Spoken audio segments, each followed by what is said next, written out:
AITA for telling my daughter I know what's best for my granddaughter? I, 55F, have been raising my daughter Sarah's, 34F, child for the past 16 years. Emma, 16F, is an amazing young woman who has made me incredibly proud. For some background info. Sarah got pregnant at the beginning of her freshman year of college at age 18. She decided to keep the baby. She was still living at home, so of course I helped here.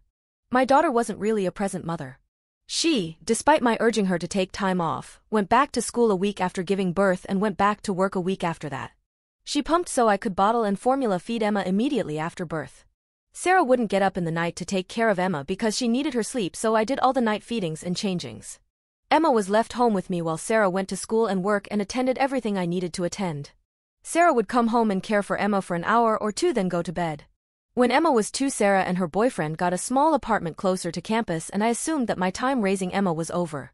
Sarah was putting Emma in daycare for about 3 weeks before she asked to just leave Emma with me during the weekdays and take her on the weekends. So until Emma was 6, she spent Monday through Thursday with me and spent the weekends with Sarah and her dad, who was in and out of the picture. When Emma was 6, Sarah moved back into my house and took a slightly more present role, but it was obvious she didn't know what she was doing. She didn't care to follow the routine Emma and I had set years before and couldn't understand why Emma was struggling. She knew very little about Emma's likes and dislikes and didn't have much knowledge about raising children to begin with. Within a few months she stopped making nearly as much of an effort and I took back over as the main caretaker of Emma. When Emma was 8, Sarah moved back out with a new boyfriend, this time leaving Emma with me entirely and only coming to get her on the weekends. She took a job that worked weekends and nights, and for 5 years Emma lived with me full-time, only spending nights with her mom in the form of sleepovers and an occasional weekend. When Emma was 13, my daughter got a job with a 9-to-5 schedule and started picking her up after sports and activities to spend the evening and having Emma come over on weekends. A year ago my daughter moved into a house that is in the neighborhood of a very prestigious private school for girls. Emma is now 16 and has gone to the same school since kindergarten and has just started her junior year. Last week during a family dinner at my house, my daughter announced to the family, myself, Emma, Sarah, my 3 sons, my DILS, my other grandkids, that she was so grateful for the help I've given her with Emma, but since she was doing so good it was time to take her back. Emma would be going to live with her full-time, she'd be enrolling her in the private school, and it was all possible thanks to me. I asked if I could speak to her privately and she said no. So at the table I told her that that wasn't a good idea and that it wasn't going to be good for Emma. She loved her whole life with me, taking her away would be damaging.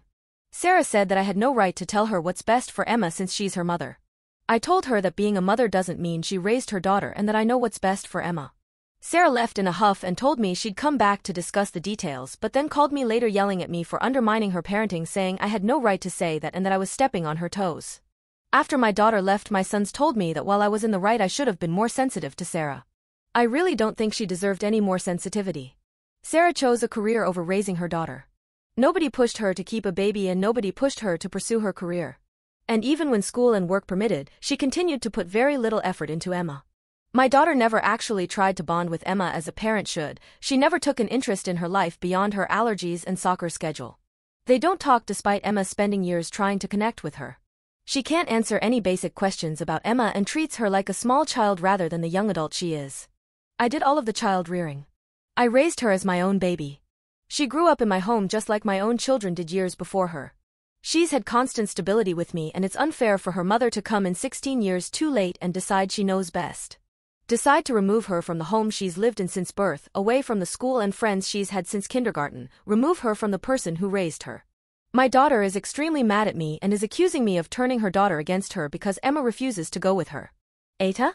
For some background info. Sarah was never an addict or anything, she was just very career-driven. I never held anything over her head, forced her to move out or in. And I always stepped back when she wanted to be more involved. I've never spoken bad about Sarah to Emma, but Emma has always been upset about the fact that Sarah has always made so little of an effort to be a part of her life. Her father is not in the picture and my husband has passed on. Posting here because I need advice from people separate from the situation.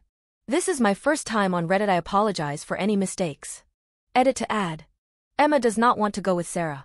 She has expressed to me and both her private and family therapist that she doesn't consider Sarah a mother and doesn't want to have that kind of relationship with her anymore. Emma has struggled for years not understanding why her mom doesn't want her and why her cousins don't have the same thing. She has a very tense relationship with her mother, and despite Sarah's recent attempts, she very rarely spends time with her mother willingly. Edit 2. There was never any legal work done regarding Emma. My daughter doesn't pay child support and there's no court orders as far as who has her when. It's always been when it was convenient to my daughter. Also, the reason Emma's feelings weren't brought up till the edit is because if she had wanted to go with her mom there wouldn't be a reason for me to post. She'd have just gone with her mom.